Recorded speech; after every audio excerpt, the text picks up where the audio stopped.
Hi guys, ನಾನು ಇವತ್ತು ಕಡಲೆಕಾಯಿ ಸೊಪ್ಪಿನ ಪಲ್ಯ ಹೆಂಗೆ ಮಾಡೋದು ಅಂತ ಹೇಳ್ಕೊಡ್ತೀನಿ. ಕಡಲೆಕಾಯಿ ಸೊಪ್ಪು ಅಂದ್ರೆ ಹಿಂಗತೆ ಇರ್ತೈತಿ. ಎಳೆದಿದ್ರೆ ಸಿಕ್ಕರೆ ಪರವಾಗಿಲ್ಲ, ಇದು ಸ್ವಲ್ಪ ಬಲ್ತಿದೆ. ಇದ್ರ ಮುಂದಿಂದ ಮಾತ್ರ ತಗೋಬೇಕು, ಎಳೆದು ಈ ರೀತಿ. ಈಗ ಕಡಲೆ ಸೊಪ್ಪನ್ನು ಬಿಡಿಸಿ ಕ್ಲೀನಾಗಿ ತೊಳ್ಕೊಂಡು ಕಟ್ ಮಾಡಿಕೊಂಡು ಇಟ್ಕೊಂಡಿದ್ದೀನಿ ನಾನು. ಇವಾಗ ಅದಕ್ಕೆ ಒಂದು ದೊಡ್ಡದು ಈರುಳ್ಳಿ ತೊಗೊಂಡಿದ್ದೀನಿ, ಒಂದು 4 ಎಸಳು ಬೆಳ್ಳುಳ್ಳಿ ತೊಗೊಂಡಿದ್ದೀನಿ, ತರ್ತರಾಗಿ ರುಬ್ಬಿದ್ದು ಶೇಂಗಾ ಪೌಡ್ರ್ ತೊಗೊಂಡಿದ್ದೀನಿ, 1 ಸ್ಪೂನಷ್ಟು ಜೀರಿಗೆ ತೊಗೋತೀನಿ. ಇವಾಗ ಒಗ್ಗರಣೆಗೆ ಒಂದು 3 ಸ್ಪೂನಷ್ಟು ಆಯಿಲ್ ಹಾಕ್ಕೊತೀನಿ. ನೀವು ಸೊಪ್ಪು ಎಷ್ಟಿರುತ್ತೋ ಅದ್ರ ಮೇಲೆ ನೋಡಿ ಹಾಕ್ಕೊಳ್ಳಿ ಆಯಿಲ್. ಎಣ್ಣೆ ಕಾಯಿಲಿ. ಇವಾಗ ಸಾಸಿವೆ ಹಾಕೋಬಾರ್ದು, ಜೀರಿಗೆ ಹಾಕೋತಾ ಇದ್ದೀನಿ 1 ಸ್ಪೂನು. ಸಾಸಿವೆ ಹಾಕಿದ್ರೆ ಕಿಚಿಕ್ಕಾಗುತ್ತೆ.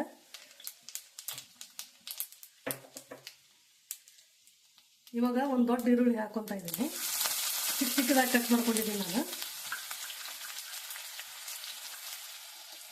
ಈರುಳ್ಳಿ ಎಣ್ಣೆ ಚೆನ್ನಾಗಿ ಫ್ರೈ ಆಗಬೇಕು.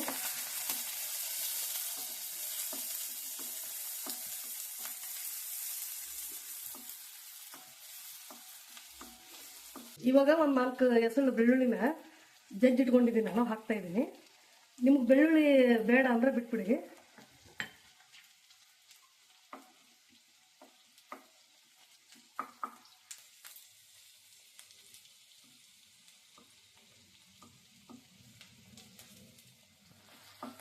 ಇವಾಗ ಈರುಳ್ಳಿ ಕೆಂಪಗಾಗಿದೆ, ಸ್ವಲ್ಪ ಅರಿಶಿನ ಪೌಡ್ರ್ ಹಾಕೋಣ. ಹಸಿಮೆಣಸಿನ್ಕಾಯಿ ನಿಮಗೆ ಖಾರಕ್ಕೆ ಎಷ್ಟು ಬೇಕೋ ಅಷ್ಟು ಹಾಕೊಳ್ಳಿ. ನಾನು ಪೇಸ್ಟ್ ಹಾಕ್ತಾ ಇದ್ದೀನಿ 1 ಸ್ಪೂನು. ಸ್ವಲ್ಪ ಎಣ್ಣೆಯಲ್ಲಿ ಹಸಿ ವಾಸನೆ ಹೋಗುತ್ತಲ್ಲ ಬಾಡಿಸ್ಕೋಬೇಕು.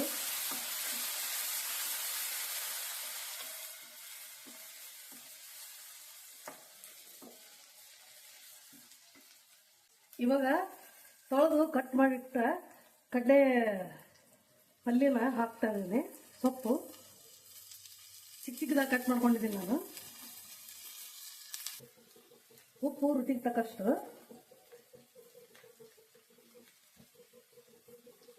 ನಿಮಗೆ ಟೇಸ್ಟಿಗೆ ಎಷ್ಟು ಬೇಕೋ ಅಷ್ಟು ಹಾಕೊಳ್ಳಿ.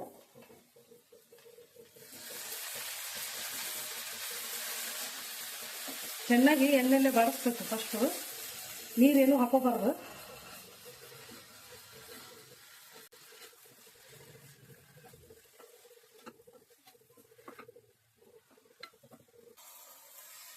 ಸೊಪ್ಪು ಅರ್ಧ ಆಗುವವರೆಗೂ ಬೇಯಿಸಿ ಲೋ ಫ್ಲೇಮಲ್ಲಿ ಮುಚ್ಚಿ ಇಟ್ಬಿಡಿ 1 5 ನಿಮಿಷ.